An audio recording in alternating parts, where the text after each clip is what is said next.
আরে ভাগ্যিস ওই গরিলাটা আমাদের দেখেনি, তাহলে আমাদেরও মারতো। আরে ভাই, আমাদের গরিলা যে আমাদের দেখে নিয়েছে তার কি হবে? কে? মন্টু গরিলা। আরে হ্যাঁ রে, দুদিক থেকে ফেসে গেলাম এবার। গরিলা। আরে আমি মন্টু বস। সরি বস, তোমার আর ওই গরিলার মধ্যে মুখ আর শরীরের এত মিল আছে না যে আমরা তোমাকে গরিলাই ভেবে ফেলেছি। চুপ। যদি আমাদের এই গরিলার হাত থেকে বাঁচতে হয় তাহলে একজোট হয়ে আমাদের এই গরিলার সম্মুখীন হতে হবে আর এখান থেকে পালাতে হবে। ঠিক আছে বস, তুমি গরিলার সাথে লড়ো, আমরা বরঞ্চ পালাই। হ্যাঁ, একেই তো বলে মিলেমিশে কাজ করা। চুপ, আমি যেটা বলি সেটা কর। বল, তোমরা আমার সাথে আছো? তোমরা আমার সাথে আছো। আরে আমায় এটা বল যে তোরা গরিলার হাত থেকে বাঁচার জন্য আমার সাথে আছিস, হ্যাঁ কি না?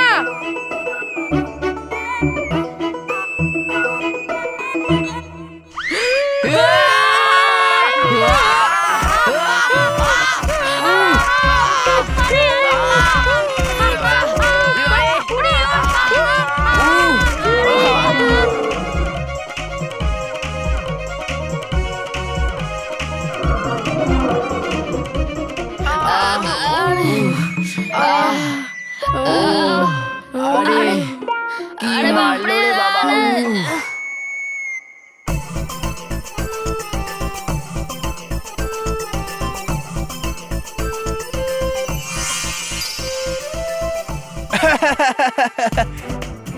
চলো মন্টু, বদমাইশি তালিকা থেকে একটা বদমাইশি তো শেষ হয়ে গেল তোমার সারা জীবনের মতো। খুব বিরক্ত করতে তুমি মানব আর মেহেরকে।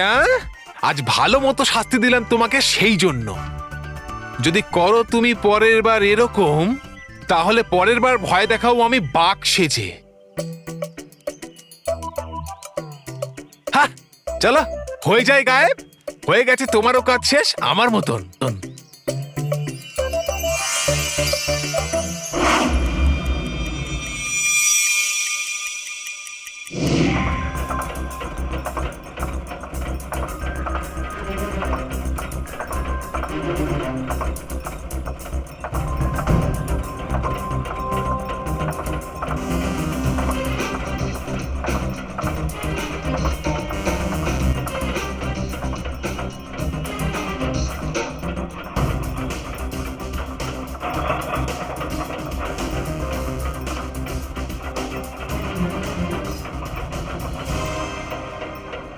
বালবীর, এটা কি?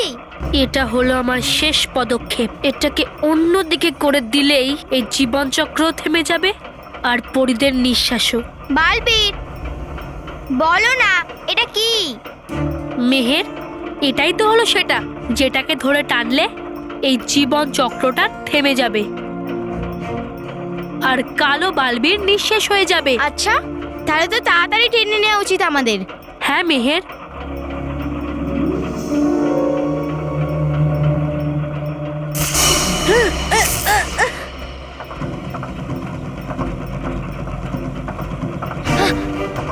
বালবীর, বালবীর তুমি ঠিক আছো তো? এটাও মনে হচ্ছে কোনো সৎ আর ভালো বাচ্চাই করতে পারবে। কি? মেহের, তুমি টানো না এটাকে।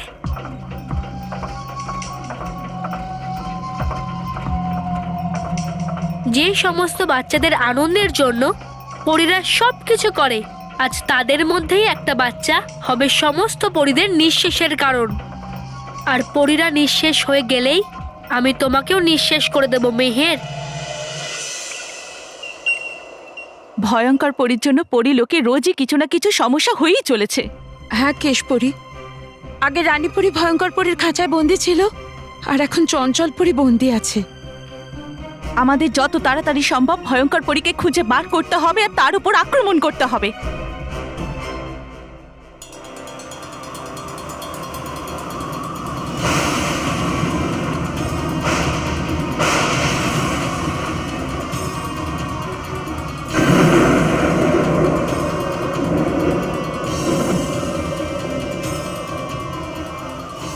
এটা তো ভয়ঙ্কর পরীর পরিলোকে আগমনের ইঙ্গিত মনে হচ্ছে।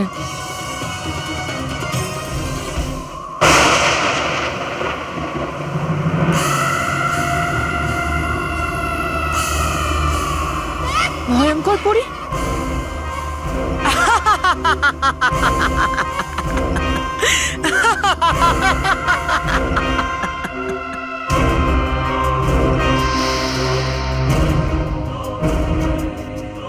আমাকে দেখে ভয় পেয়ে যাওনি তো তোমরা? ভয়ঙ্কর পরি, ভয় পাওয়ার প্রয়োজন আমাদের নেই, ভয় তুমি পাবে এবার।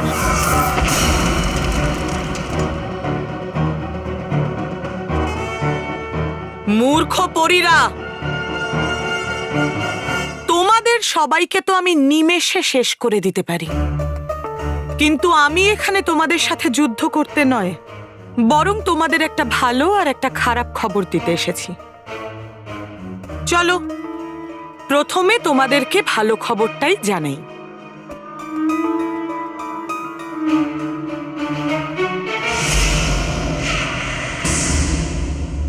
রানীপুরি,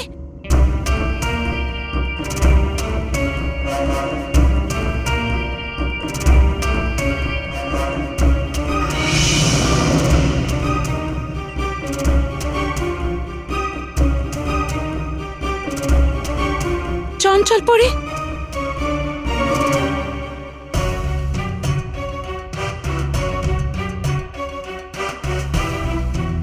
চঞ্চলপুরি কিছু বলার চেষ্টা করছে।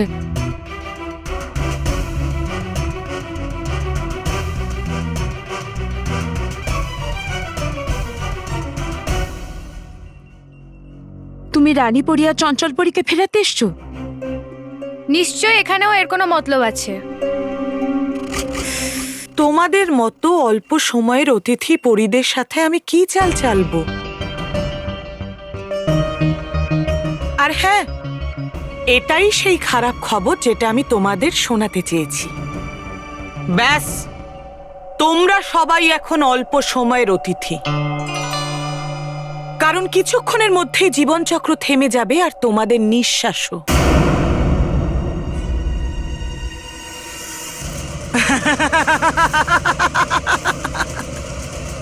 তুমি মিথ্যে বলছো ভয়ঙ্কর পরি, কারণ জীবন চক্র পর্যন্ত কেউ পৌঁছতে পারবে না, কারণ জীবন চক্রের নকশা আমি নিজে হাতে পুড়িয়ে দিয়েছিলাম। আপনি সময় নষ্ট করবেন না কেশপুরি, আপনি তাড়াতাড়ি বালবীরকে ডাকুন, যাতে আমরা বালবীরের সাথে মিলে এই ভয়ঙ্কর পরীকে এক্ষুনি এখানে শেষ করে দিতে পারি। হ্যাঁ, হ্যাঁ হ্যাঁ, ডাকো তোমাদের বালবীরকে, কিন্তু ও আসবে না, কারণ ও নিজেই তো গেছে জীবন চক্রকে থামাতে। কি বালবীর গেছে?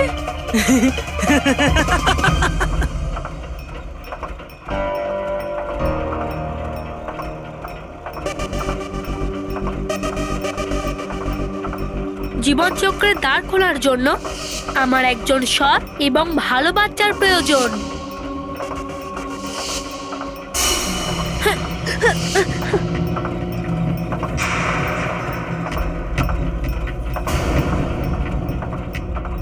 কি হয়েছে মেহের, তুমি থেমে গেলে কেন? টানো এটাকে। বালবীর, তুমি আমাকে বলেছিলে যে এই জীবন চক্রকে কোনো সৎ আর ভালো বাচ্চাই আটকাতে পারে, তাই না বালবীর? হ্যাঁ তো? কিন্তু বালবীর, তোমার থেকে সবচেয়ে ভালো আর সৎ কে হতে পারে? তাহলে তুমি কেন আটকালে না এই জীবন চক্রকে? আর এটাতে হাত লাগাতেই তুমি কেন পড়ে গেলে?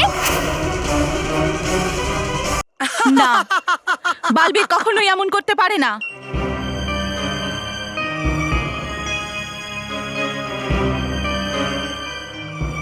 আরে তাই তো,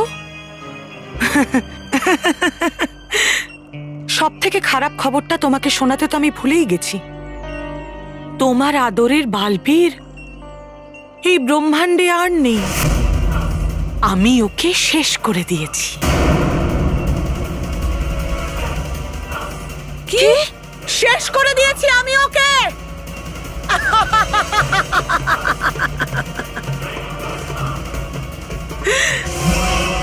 আর হ্যাঁ, ওটা আমার বানানো বালবীর ছিল, যার সামনে তুমি নকশা পুড়িয়েছিলে।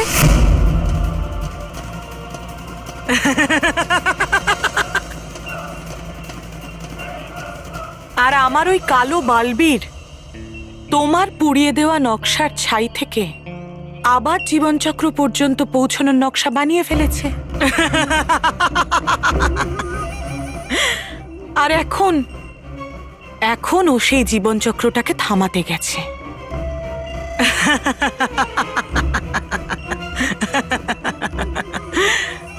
কি হলো, চমকে উঠলে তাই না? মুখ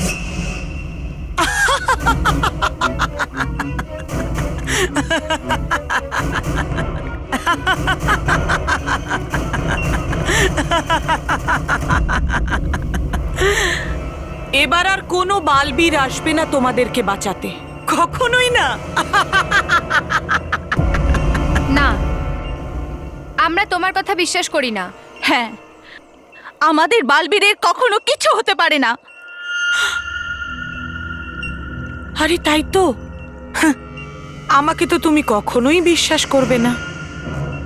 ঠিক আছে, কোনো ব্যাপার নয়, কিন্তু তোমার আদরের চঞ্চল পরীকে তো বিশ্বাস করবে, যার সামনেই সমস্ত কিছু ঘটেছে।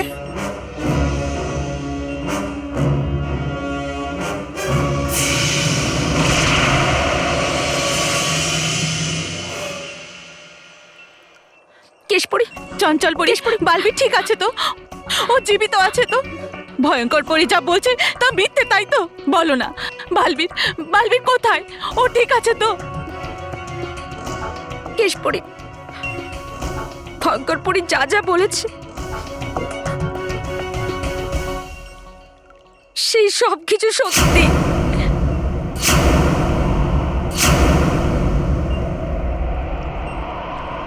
আমাদের বালবীর আর আমাদের সঙ্গে নেই।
কেশপুরি,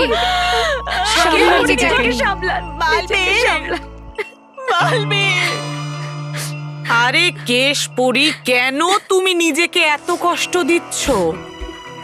আর কিছুক্ষণের তো অপেক্ষা, তারপরে তোমাদেরকে তো পাঠাচ্ছি তোমাদের প্রিয় আদরের বালবীরের কাছে।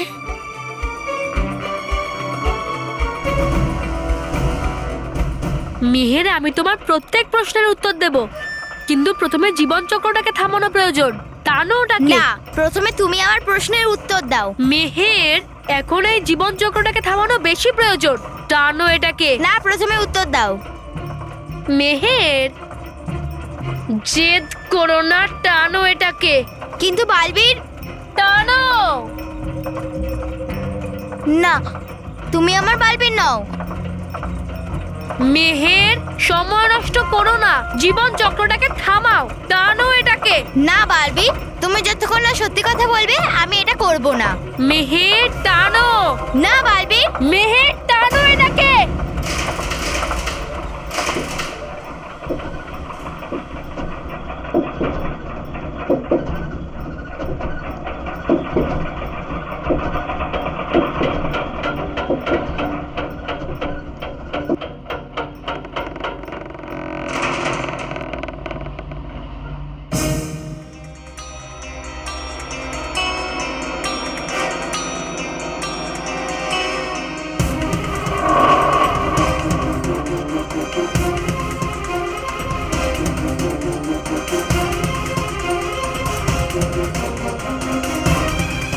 জীবন চক্র তো থেমে গেছে মেহের। আর যখনই 4টে চাঁদ অন্ধকারে মিশে যাবে, পরিদের জীবনের আলো চিরদিনের জন্য অন্ধকারে পরিণত হবে।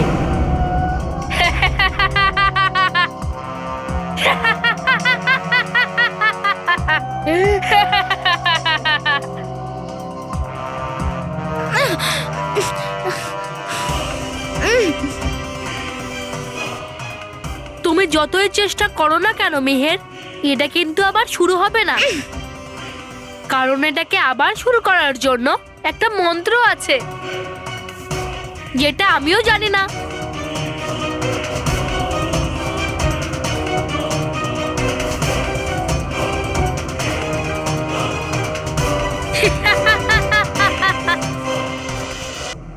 তুমি আমাকে চিনতে একটু বেশি দেরি করে ফেললে মেহের, যে আমি তোমার ভালো বালবীর নই।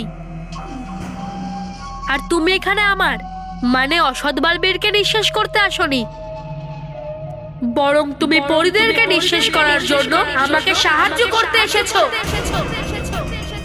কি? তুমি আমাকে মিথ্যা কথা বললে? আমি অসৎ বালবীর মেহের, আমি শুধু অসৎ এবং খারাপ কাজগুলোই করি। কিন্তু আমি তোমাকে ধন্যবাদ দিতে চাই, কারণ আজ তোমার জন্যই রানী পরী আর বাকি সমস্ত পরীরা নিঃশেষ হয়ে যাবে।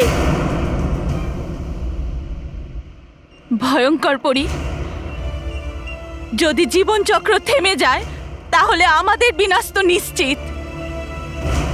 কিন্তু বালবীরের সাথে তুমি যা করেছো তার শাস্তি আমরা তোমায় নিশ্চয়ই দেব। হ্যাঁ ভয়ঙ্কর পুরী, আমরা থাকি বা না থাকি, কিন্তু তোমার খারাপকে আমরা সকলে মিলে বিনাশ করে তবেই যাব।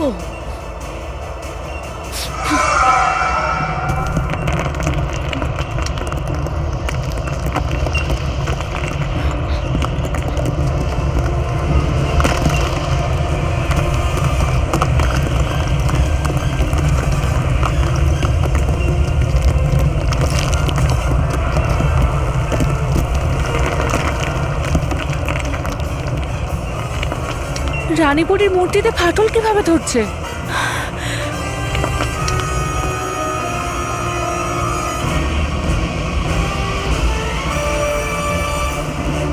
এরকম নয় তো যে খারাপ বালবীর জীবনচক্র থামিয়ে দিয়েছে?